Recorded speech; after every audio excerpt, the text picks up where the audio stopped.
Bismillahirrahmanirrahim. Assalamualaikum warahmatullahi wabarakatuh. Dan salam sejahtera buat seluruh sahabat dan sobat IPISO dimanapun Anda berada. Jumpa lagi dengan saya, Swadi Idris Amir, tentunya di acara kesayangan kita, IPISO, Rumah Edukasi. Sahabat dan sobat IPISO, pada kesempatan kali ini saya ingin membahas tema peran gender dalam percaturan politik di era demokrasi. Nah, untuk membahas tema ini telah hadir di tengah-tengah studio IPISO Ibu Dr. Nusra Asis, atau saya sering menyebutnya Kakak Dr. Uta. Assalamualaikum Kak, sehat? Waalaikumsalam warahmatullahi wabarakatuh. Alhamdulillah sehat. Alhamdulillah Kak. Sahabat dan sobat IPISO, Kakak Dokter ini adalah tokoh perempuan, aktivis perempuan yang luar biasa di Sulawesi Selatan. Beliau pernah memimpin menjadi ketua KPU dan sekarang beliau fokus menjadi peneliti. Beliau adalah peneliti senior dari Lembaga Fokus Pemilu, lembaga yang sangat aktif di Indonesia Timur dalam kurun waktu 10 tahun terakhir ini. Beliau juga mewakili kalangan akademisi perempuan dalam mengamati persoalan sosial politik di Indonesia Timur, bahkan Indonesia pada umumnya. Baik sahabat dan sobat IPISO, kita akan langsung membedah tema kita pada kesempatan kali ini. Kakak Dokter, di era demokrasi ini sebesar apa peran ruang-ruang sosial politik kaum perempuan dalam kacamata Kak Dokter selama di era demokrasi, Kak? Saya kira ini hal yang sangat menarik sekali mengenai keterlibatan politik perempuan dalam proses demokrasi yang sudah kita lakukan. Kalau kita melihat dari ini perjuangan panjang ya, sebenarnya perjuangan panjang proses perempuan untuk mendapatkan hak-hak dalam politik. Kita mulai pada pemilu tahun 2003 sebenarnya. Kalau 2004 pertama ya. 2004. Nah, kalau pada 2004 sebenarnya kan belum ada undang-undangnya masih digodok ya, waktu itu masih sementara agak mendiskriminasi perempuan lah. Benar Kak, benar. Ya. Tapi ya, kemudian setelah itu berjalan, kemudian ada beberapa terkait undang-undang lagi untuk pemilu 2009 yang dikeluarkan pada tahun 2008 itu mengenai kuota. Jadi ini sebenarnya sangat menarik. Kenapa kemudian pada saat itu kan dengan sistem pemilu yang ada, sistem pemilu kita kan pada saat itu tertutup ya? Iya, masih tertutup Kak. Nanti setelah ini baru proporsional terbuka di 2009. Kak, benar. Di mana kemudian pada saat 2009 kita berharap bahwa untuk di pemilu 2009 betul-betul bahwa perempuan itu diberikan peran gitu. Tapi kemudian lahir lagi revisi dari undang-undang yang kemudian di dalam revisi undang-undang itu yang awalnya kita berharap bahwa selama ini perempuan kalau misalnya mau jadi caleg di partai politik itu selalu dapatnya nomor 1. Iya benar Kak. Buntut. Dia tidak terikat. Tidak pernah dapat nomor 1. Jarang ya, agak jarang ya. Ada perempuan-perempuan yang bisa mendapatkan posisi itu. Betul. Akhirnya kemudian lahirlah pemikiran bahwa mungkin dengan super system itu kemudian bisa membuat keterwakilan perempuan atau kemudian bisa membuat perempuan-perempuan itu bisa berpartisipasi dalam proses politik. Nah, kemudian lahirlah pada saat itu super system di mana kalau misalnya ada laki-laki harus ada caleg perempuan, kemudian caleg laki-laki, caleg perempuan dimasukkan. Diselang-selingka ya, betul. Selalu diselang-seling begitu. Akan tetapi sementara super sistem ini berjalan, kemudian lahir lagi kebijakan hasil MK. MK di situ putusan MK pada saat itu bahwa yang berlaku adalah terbuka dan suara terbanyak, benar. Ya. Benar Kak. Sebenarnya kita berharap bahwa dengan sistem yang super sistem itu bisa memberikan peluang. Ternyata dengan adanya putusan MK dengan sistem terbuka dan suara terbanyak itu, tapi pada saat itu pun pemilu kemudian memang dengan memberikan peluang itu kepada perempuan, akhirnya kita melihat bahwa ada peningkatan hasil ya dari keterwakilan di ini di bidang politik lah. Nah, dengan adanya keterwakilan itu dengan kuota, karena kuota kan ada proses kuota 30% Ada dalam proses 30%. pencalonan. Kalau dulu kan hanya memberikan sanksi sosial Iya. saja. Di undang-undang sanksi sosial saja bagi partai politik yang Tidak menjalankannya, kan? Ya, tidak menjalankan itu. Akan tetapi kemudian setelah itu kan ada lagi penegasan bahwa kalau misalnya partai politik tidak menempatkan Tidak genap terpenuhi, 30% perempuan di dalam tidak lulus verifikasi. maka dia tidak Iya. akan bisa diluluskan verifikasi. Betul, Kak. Nah, ini angin segar lah untuk perempuan karena bagaimanapun sebenarnya dengan sistem afirmasi action yang dilakukan itu akan memberikan peluang-peluang yang besar sebenarnya. Kalau misalnya dengan walaupun sampai hari ini 30 kota keterwakilan perempuan di DPR itu Belum maksimal, kan? belum Benar. sampai. Iya. Kalau di dunia hanya ada beberapa negara ya yang bisa sampai atau lebih dari 30%. Nah, yang sekarang lagi desas-desus yang ada sekarang bahwa ini kemudian kembali akan digodok bagaimana sebenarnya untuk proses perempuan bisa aktif kembali di dalam keterwakilan ini. Nah, kenapa kemudian perempuan harus berpartisipasi dalam kebijakan publik seperti itu? Karena pada dasarnya memang saya melihat bahwa kebijakan yang kemudian bisa pro kepada perempuan itu harus ditetapkan dan diperkuat regulasinya, Kak. oleh perempuan gitu. Ini sebagai satu hal yang kemudian ini contoh salah saya mengambil contoh ya taruhlah misalnya dengan keadaan dan kondisi sekarang, kondisi ekonomi memburuk, Betul, Kak, betul. mengakibatkan juga kondisi perempuan juga pasti Iya. lemah. Betul, Kak, betul. Karena topangan ekonomi agak menurun lah ya. Iya. Seperti itu. Baik, membuka dari Dr. Uta dalam membedah tema kita pendalaman. Dokter, memang jika dilihat dari regulasi sebenarnya arah untuk memperkuat keterlibatan perempuan itu sudah sangat diperhatikan ya, Kak. Cuma memang yang perlu mungkin dipikirkan dalam formulasi bagaimana keterwakilan 30% di parlemen itu harus terpenuhi, Kak. Dan harusnya memang regulasi mengatur bahwa partai politik harus memikirkan caranya sehingga betul-betul maksimal ya, Kak.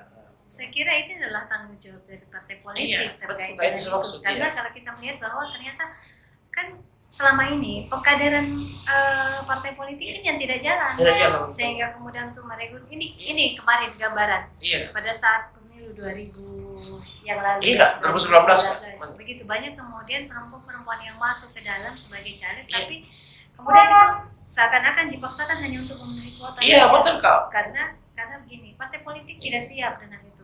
Partai politik tidak melakukan kaderisasi terkait dengan kader-kader perempuan yang akan diajukan sebagai caleg.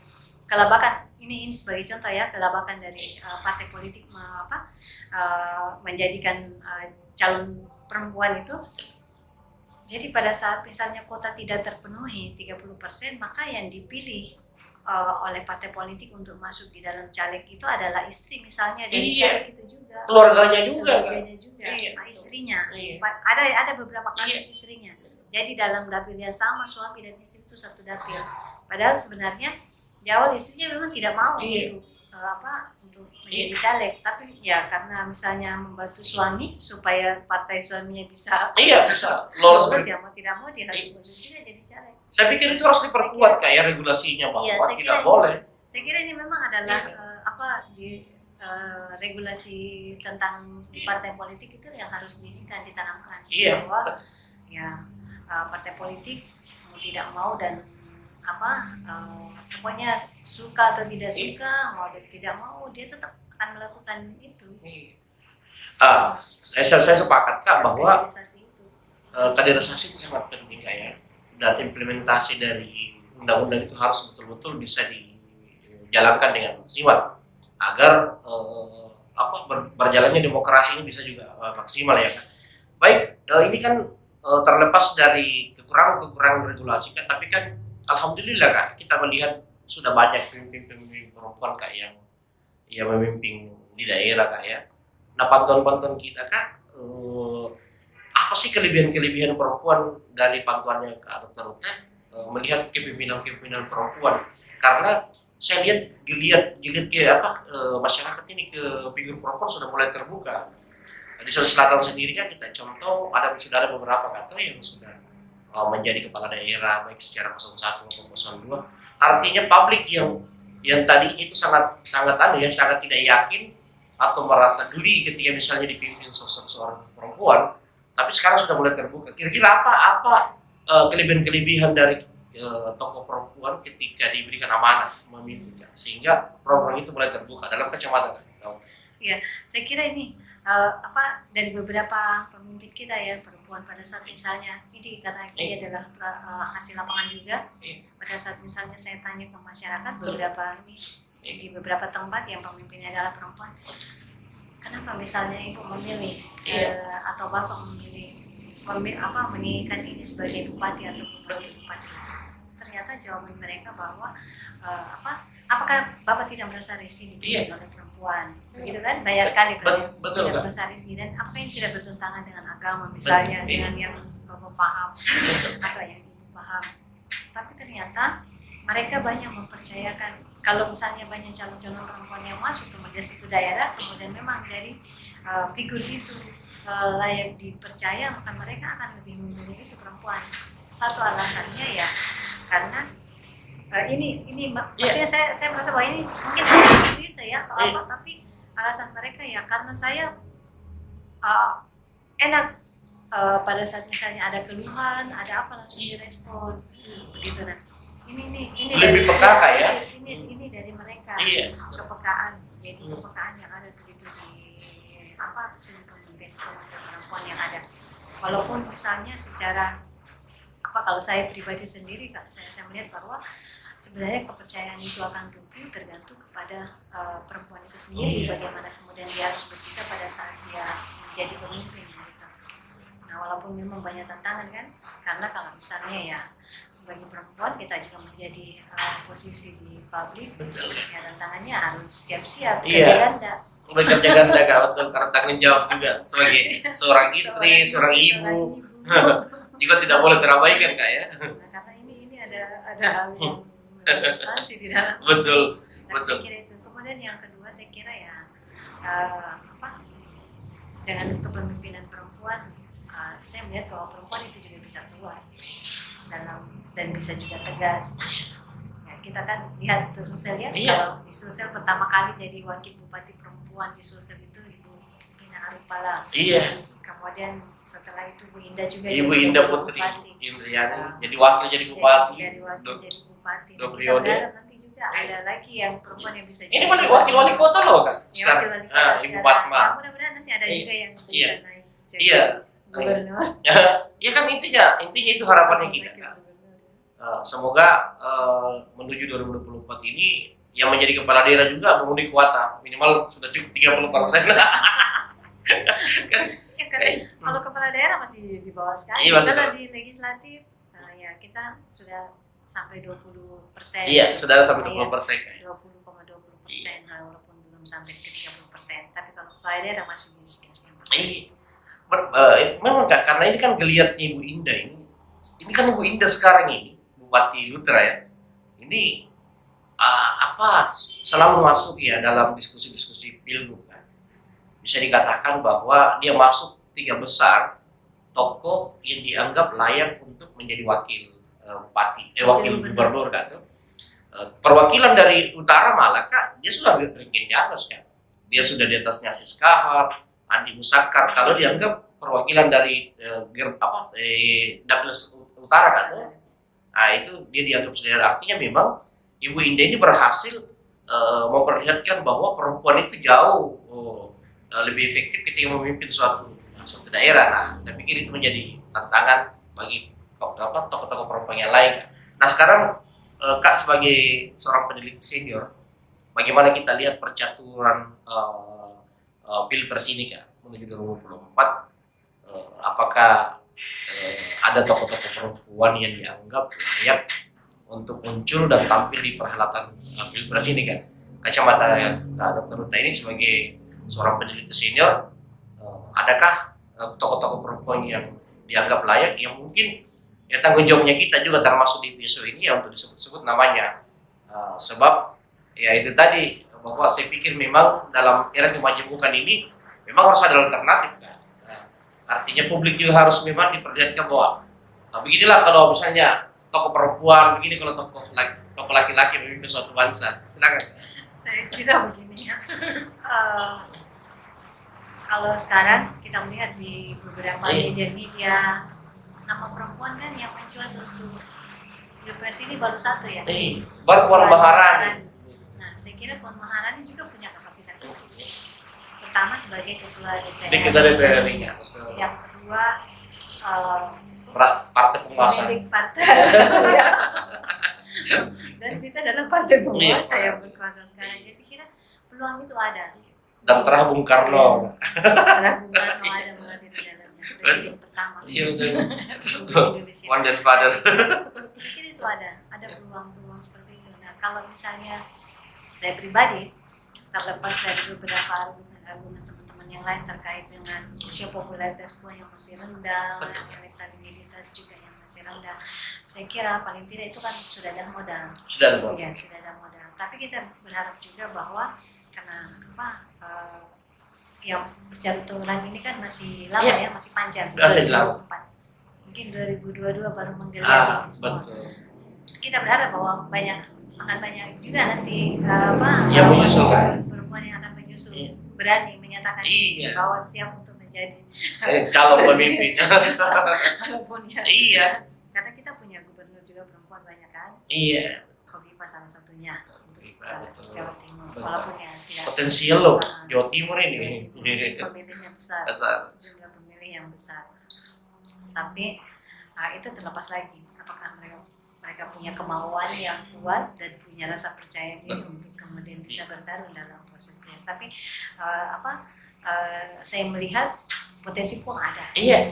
Sebagai calon pilpres, potensi paling pertama yang tidak dimiliki oleh beberapa calon lain itu partai. Benar. Karena walaupun misalnya ya kita punya modal, kita punya yang lain, elektabilitas, popularitas tinggi, tapi kalau partai yang tidak mendukung kan tidak mungkin. Nah, itu kelebihan Puan Maharani ya. Itu satu kelebihan yang dia punya. Dan yang kelebihan yang kedua ya mungkin dengan adanya partai politik yang memang sudah mengakar, dan saya yakin tidak akan ada yang, walaupun misalnya kalau kita lihat ya di perkembangan media Ganjar juga akan sampai ada istilah apa ya? Celeng apa? Celeng pes banteng apa? Celeng pes banteng. Tapi saya kira itu dinamika ya. Iya betul. Dinamika yang ada di partai politik, dan saya kira sebagai partai politik yang besar dan yang sedang berkuasa, pasti PDIP punya strategi khusus terkait dengan itu. Ya, kemungkinan jadi atau tidaknya nanti Puan kemudian menjadi caleg di Pilpres 2024 akan sangat tergantung dari bagaimana dia Puan Maharani memanage diri dan bagaimana kemudian partai politik bisa bersikap. Betul. Baik sahabat dan sobat Ipiso, kita makin mendalami diskusi dengan Kak Dr. Ruta. Kak Dokter, dalam beberapa temuan kita, mungkin kalau melakukan riset atau mungkin dalam mengumpulkan data-data dari kelompok pergerakan perempuan, seperti apa sih regulasi-regulasi atau kebijakan publik terhadap perempuan? Apakah masih ada diskriminatif kebijakan? Kalau tadi kan kepemimpinan yang kita bahas, ini kebijakan kan? Seperti apakah masih ada diskriminatif, ruang-ruangnya masih terbatasi dalam wilayah pergerakan ekonomi, dalam pergerakan sosialnya kan? Saya kira begini. Iya. Sebenarnya dari sisi kebijakan sudah banyak sekali ya, dari beberapa tahun yang lalu ya sampai hari ini, saya kira sudah banyak sekali perkembangan yang kemudian bagaimana kebijakan itu menguntungkan perempuan. Termasuk ya kebijakan undang-undang tadi, di mana misalnya untuk afirmasi action dan lain-lain. Nah, kita berharap juga sebenarnya kebijakan untuk dalam hal ekonomi nggak bisa usah. perempuan. Betul. Cuma kalau ini kita lihat secara skala besar, skala nasional kan itu tingkat perekonomian perempuan sih kalau saya lihat dari dulu juga sudah agak meningkat ya dibandingkan dulu, karena dalam tingkat status pendidikan dan lain-lain perempuan diberikan ruang-ruang untuk meningkatkan pendidikan mereka. Betul. Ruang-ruang digitalisasi juga saya lihat ini kan agak sangat membantu kaum perempuan ya. Betul. Banyak yang kaya nih sekarang perempuan kan di era itu. Karena itu adalah bagaimana kemudian perempuan mampu untuk mendigitalisasi, mempergunakan teknologi. Sekarang kan banyak ibu pakai daster-daster saja, tapi ternyata ekonominya justru malah itu pemasukannya itu berjalan. Biasa teman saya ada loh owner ya, jadi hanya di rumah saja, tapi pemasukannya tiap hari jalan terus. Omsetnya juga ya cukup besar. Karena ini kemampuan ekonomi perempuan itu kan juga tidak tergantung dari ini saja, tapi bagaimana kemudian dia bisa memanfaatkan teknologi yang ada. Betul. Sekarang kan ada Grab, ada Food, ada apa ya? Iya. Jadi kita di rumah saja bisa langsung pesan. Orang tidak perlu buka outlet atau toko untuk menjual barang.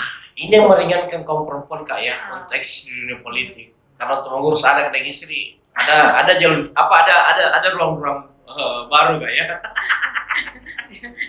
Sebenarnya kalau misalnya ini memang di era digitalisasi bisa dimanfaatkan. Perempuan yang kaya juga bisa ini. Cuman ada satu hal yang kemudian misalnya yang menjadikan jalan kita untuk misalnya eksis di dunia politik. Yang pertama, politik itu membutuhkan biaya yang sangat besar. Ya? Itu tidak bisa dipungkiri. Modal yang sangat besar. Nah, kalau saya ya mungkin tidak banyak ya yang perempuan punya kemampuan. Iya, kapital ekonomi. Ada juga yang kemudian punya kemampuan ekonomi tapi sayang untuk mengeluarkan uang. Betul. Karena kalkulasi ekonominya jalan. Kalkulasi ekonominya yang berjalan. Karena misalnya ya, kalau misalnya kita ini ya, saya ada logika untuk misalnya saya sendiri. Saya misalnya kalau misalnya saya mendapatkan uang kisaran yang puluhan M lah ya, saya bisa untuk bertarung misalnya jadi bupati atau tapi untuk kos politik sebanyak itu lebih bagus. Saya akan berpikir kenapa tidak modal yang sekian itu saya buat untuk modal bisnis saya supaya bisa menggulirkan. Ini kalkulasi ekonomi yang jalan. Rata-rata sepertinya banyak perempuan juga begitu sayang mengeluarkan uang karena mereka ini ya kalau dari sisi ekonominya. Tapi kalau misalnya perempuan yang betul-betul mau eksis seberapapun kos politik yang akan dikeluarkan, maka pasti dia akan mencari jalan dan celah untuk menutup kos politik. Karena karakter manusia seperti itu kan, ingin mengembalikan yang keluar. Jarang sekali ada, mungkin ada yang mau membuang tapi tidak memikirkan lagi untuk pengembalian. Tapi karena sebenarnya ini kan pertarungan ini. Nah kalau misalnya kita yang kalau perempuan yang mau bertarung dengan mental saja pasti selalu menyesal, banyaknya uang saya keluarkan, ternyata saya tidak bisa menang. makanya itu salah satu mungkin kalau saya di beberapa ini, kalau saya turun ke lapangan saya bertanya biasa sama perempuan, kita misalnya butuh dari sisi modal ada wanita, kenapa kita tidak berniat misalnya jadi caleg atau apa, kita kan tidak perlu lagi ini untuk minta bantuan karena dari sisi dana kan ada yang kita punya. Tapi ternyata ya itu pikiran mereka, untuk apa saya buang-buang uang saya yang saya sudah dapat dari hasil keringat saya, kemudian saya mau buang-buang begitu, belum tentu juga saya menang. Benar. Kalau saya tidak menang pasti saya menyesal kan.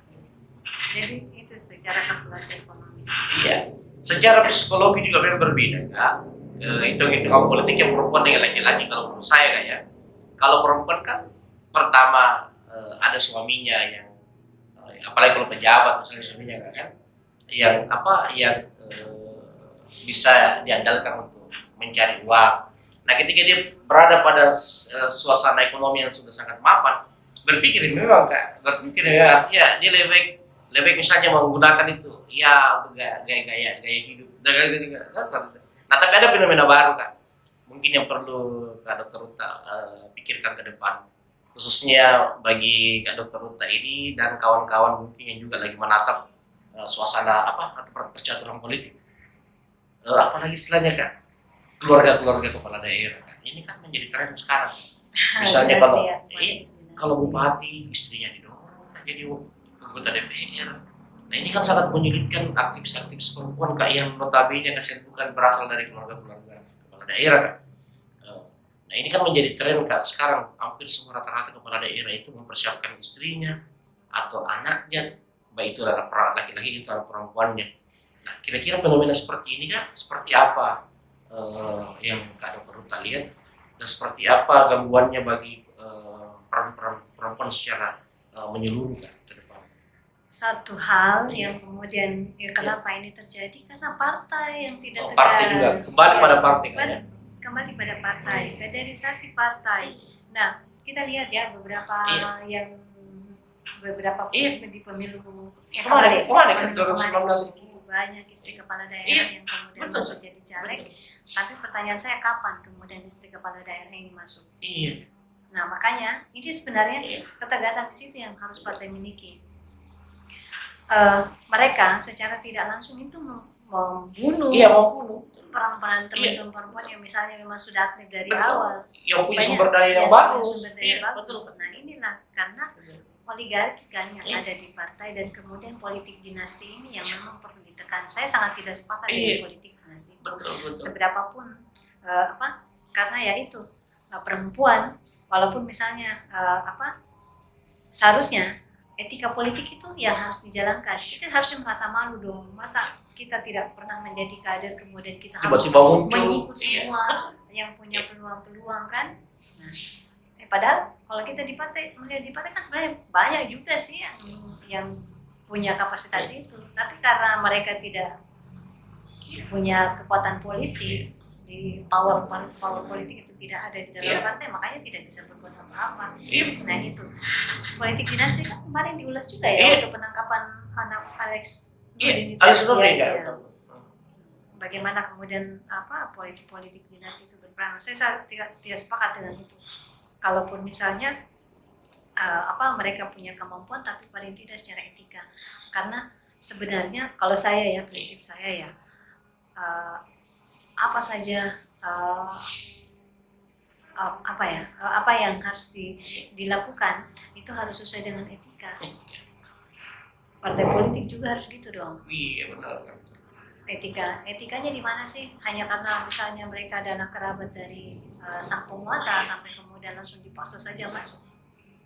Nah, walaupun sebenarnya kan dalam undang-undang pemilihan kan ada keanggotaan, masa keanggotaan itu 1 tahun ya kalau tidak salah. Keanggotaan 1 tahun di partai politik baru kemudian bisa dicalegkan kan? Bisa jadi caleg. Tapi kemudian itu kan ya jadi permainan. Permainan administrasi kan? Administrasi yang kemudian itu bisa diulurkan. Nah, harusnya di sini kemudian partai harus mempertegas jenjang pengkaderan di politik. Taruhlah misalnya kayak di HM kader basic RK1, RK2, RK3. Siapa yang bisa jadi senior pos, siapa yang bisa menjadi narasumber itu harus melalui ini. Pengkaderan ini semua anak basic. Anak basic ini tidak boleh dong dia langsung jadi narasumber. Tidak boleh dia langsung jadi ini, kecuali beberapa pengkaderan yang harus dilalui. Nah, seharusnya di partai itu juga mengikuti jejak itu. Sehingga kemudian betul-betul bahwa mereka bisa lepas dari politik dinasti itu. Walaupun misalnya penguasanya itu adalah ketua partai, tapi mereka harus ikut aturan yang berlaku. Jadi di situ memang sudah ada misalnya ini sudah kalau secara etika ya, kalau misalnya memang mau memasukkan baru kemudian dimasukkan, pokoknya ikuti semua aturan-aturannya, itu lebih jauh lebih terhormat ketimbang nanti pada saat mau calon langsung sikut semua orang yang kemudian tidak sangat tidak fair dapat kursi. Nah, ini akhirnya inilah yang kemudian mengganggu kerja-kerja partai, karena pasti kita sakit hati dong. kita ini yang sudah berdarah dan misalnya saya ya, misalnya ini ada yang salah satu pengurus, saya ini Kak sudah berdarah-darah, apapun yang partai lakukan itu saya saya lakukan. Partai bilang ini, saya ini. Tapi ternyata pada saat pencalonan, kenapa saya harus tidak masuk di dalam daftar calon? Betul. Karena itu ada yang lain yang kemudian bisa mengisi. Betul. Nah itu, dan inilah sebenarnya menjadi tantangan kita saat ini. Sampai sejauh mana kemudian partai bisa melakukan itu. Sekarang kan bukan hanya mengenai caleg, di partai juga untuk menjadi ketua partai ya itu Anda punya kekuasaan, kemudian punya bisa lah jadi ketua partai Tanpa perlu jenjang pengkaderan. tanpa perlu jenjang pengkaderan. Kita lihat saja sekarang begitu banyak misalnya ya gang kutu loncat. Itu banyak banyak kasus itu. Dari partai A dia dicalonkan oleh partai A, setelah dia terpilih jadi bupati, kemudian langsung ditarik oleh partai B, begitu saja. Nah ini sebenarnya yang harus dimiliki oleh para politisi itu etika. Berarti memang harus ada pembahasan khusus ini kan tentang etika politik ini. Etika politik yang membahas tentang oligarkis. Karena itu sebenarnya apa yang menjadikan kekacauan kita sekarang kan etika politik itu tidak ada. Nah kalau etika politik itu ada pasti. Saya kan bahas khusus nanti, saya kan buatkan tema khusus itu, karena memang itu problem kayak bayangkan ketika ada kasihan tokoh-tokoh masyarakat, baik itu dari kalangan aktivis perempuan maupun laki-laki itu sudah berdarah-darah menjadi tim sukses kan, tiba-tiba istri bupati, wali kota yang diperjuangkan yang didorong, langsung didorong masuk. Bagaimana kita tidak sakit hati? Iya, padahal dia sudah berdarah-darah menjadikan ini bupati, wali kota, tiba-tiba begitu dia jadi keluarganya semua. Tapi kalau etika yang diterapkan pastilah, karena ya etika itu kan bagaimana ya? Itu juga bisa merem kita untuk melakukan. Iya.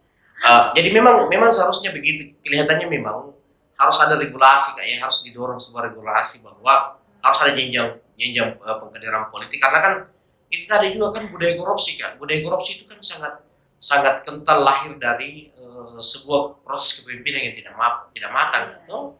Nah seperti itu. Kita lihatlah ketika misalnya orang yang keluarga bupati atau keluarga wali kota, gubernur yang selama menikmati penghasilan dari suaminya atau dari orang tuanya masuk ke DPR, kira-kira apa yang mau diperjuangkan di dalam kayak paling ya gaya-gayaan aja. Nah, walaupun pasti ada juga jangan sampai ada yang kasus sudah lama di DPR ternyata tidak pernah bersuara. Itu banyak sekali kasus gitu kan. Nah itulah, padahal kan seharusnya mereka tahu bahwa mereka di DPR itu untuk memperjuangkan aspirasi rakyat. Apa yang harus mereka lakukan untuk kebaikan yang akan dikeluarkan. Jangan sampai masuk di DPR orang sudah kita sudah berdebat ini mengenai kebijakan yang pro perempuan atau tidak, pro masyarakat atau tidak, ternyata dia diam saja, datang duduk diam. Apa sih yang bisa dihasilkan dari misalnya orang-orang seperti itu? Tapi ya mudah-mudahan anggota kemudian yang terpilih ya tidak seperti itu.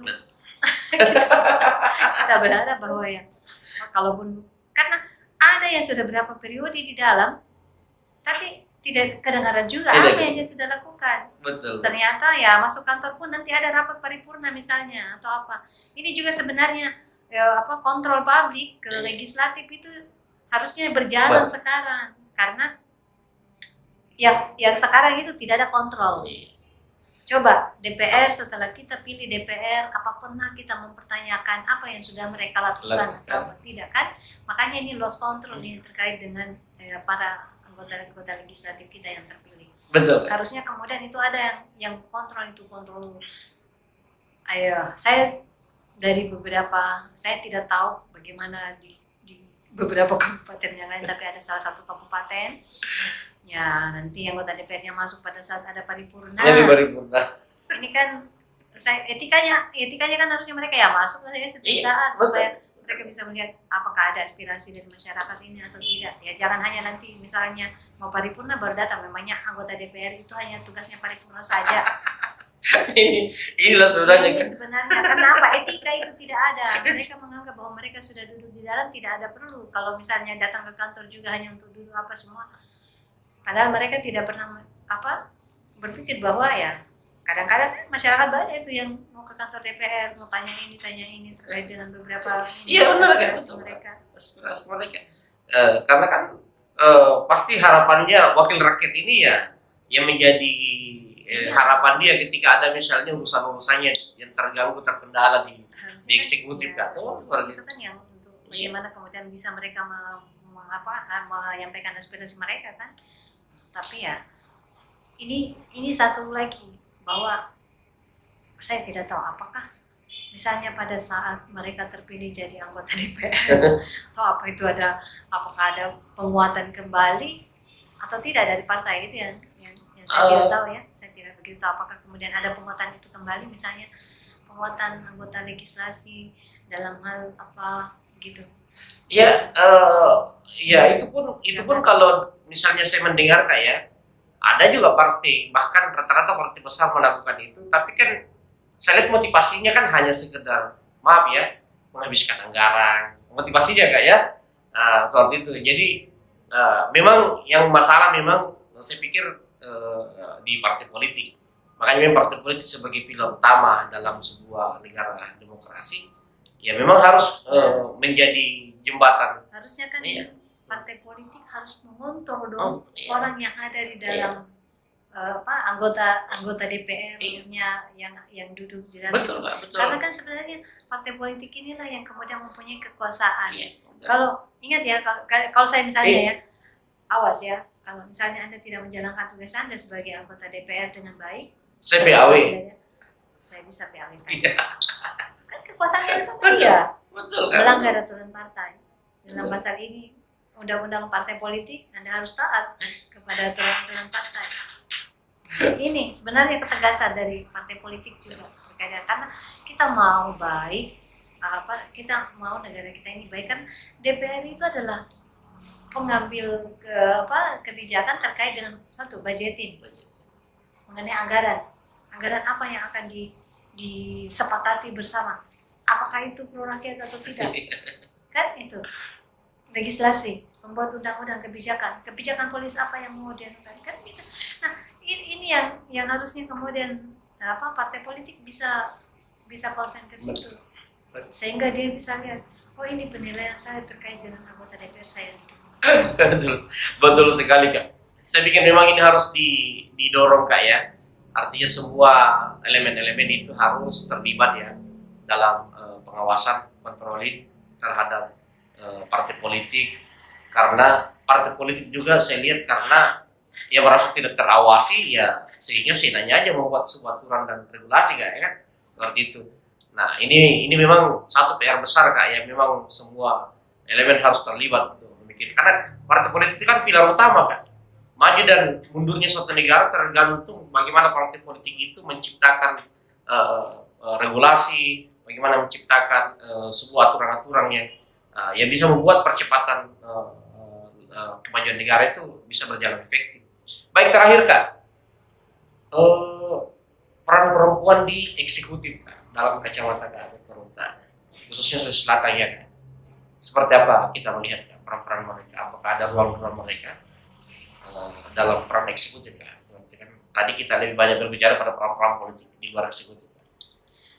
Saya kira kalau kita melihat di eksekutif ya masih terbatas ini perempuan yang menjabat sebagai ini kepala daerah ya. Kepala daerah kan ya di Sulsel masih ada satu. Iya.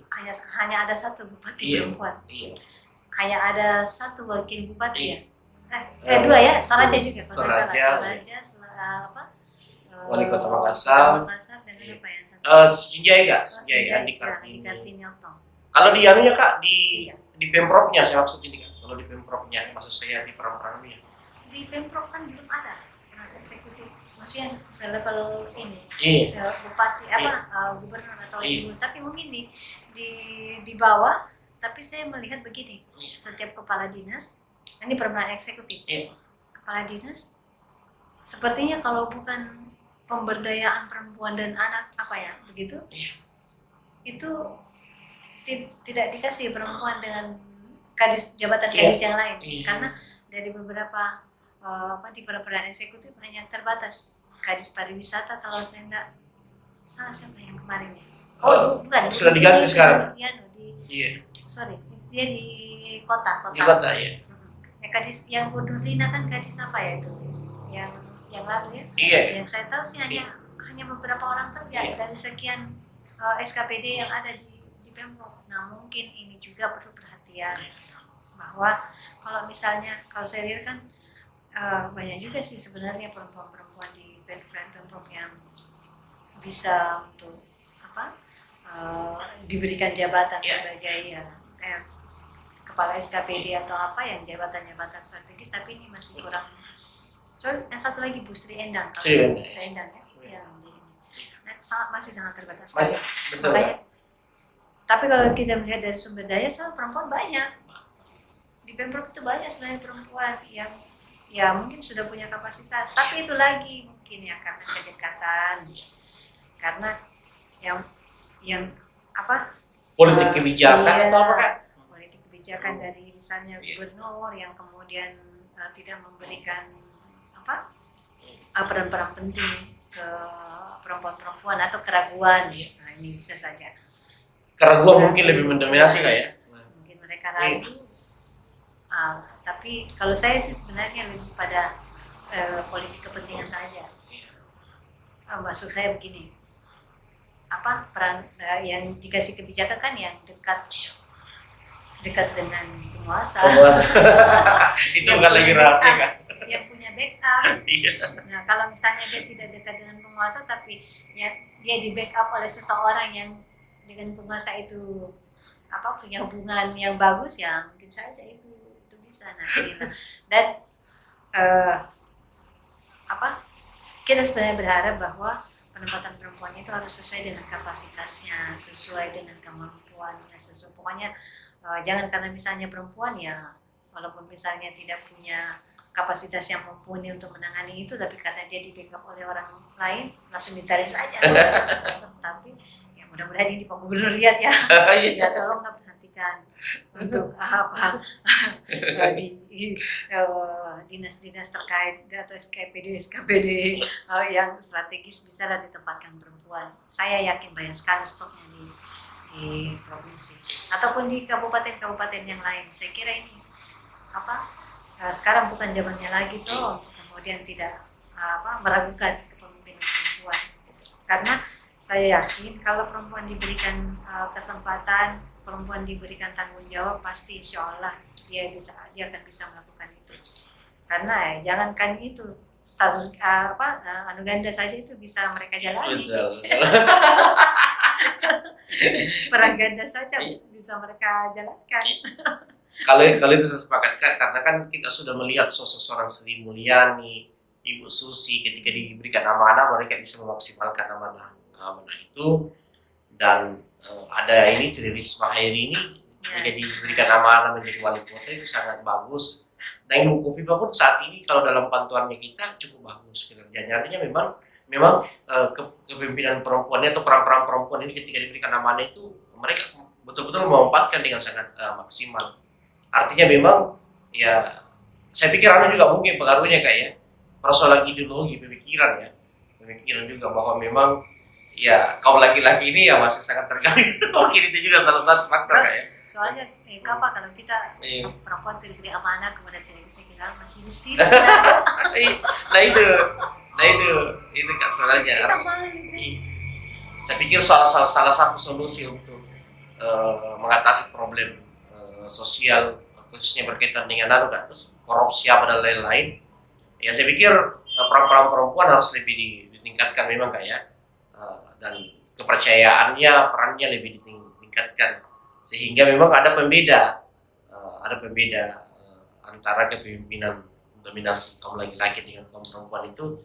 Mari kita lihat yang mana lebih amanah seperti itu. Selama misalnya ruang-ruang bernegara itu terbuka untuk peran-peran mereka, dan ya tokoh-tokoh agama kita juga memberikan fatwa-fatwa yang mendukung peran-peran kaum perempuan seperti itu barangkali.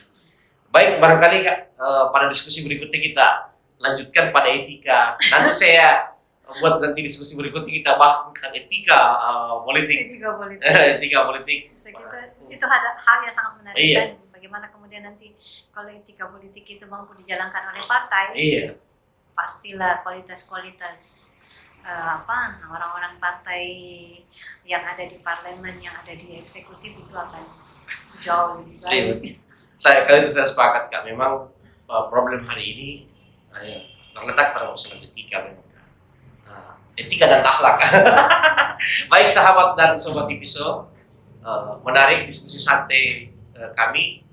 Saya dengan Kak Dr. Nusra Aziz. Insya Allah pada kesempatan berikutnya kami akan mendalami diskusi yang sangat menarik ini, khususnya problem-problem yang memang harus menjadi perhatian khusus untuk semua kalangan, terutama para pemerhati politik, pemerhati perempuan, dan terkhusus juga ketika berbicara tentang kebijakan publik ya tentu harus ada solusi-solusi kebijakan terkait problem-problem. Dan saya pikir peran-peran perempuan bisa dimasukkan bagian dari solusi-solusi itu untuk dikaji dan dibedah oleh pemimpin-pemimpin bangsa kita. Akhir kata saya Swadidus Amir mengucapkan banyak terima kasih kepada Kakak Dr. Nusra Aziz atas waktu dan kesempatannya untuk mengedukasi saudara dan sahabat-sahabat kita, sobat-sobat kita di Ipiso. Terima kasih Kakak dan seluruh sahabat dan sobat Ipiso. Assalamualaikum warahmatullahi wabarakatuh.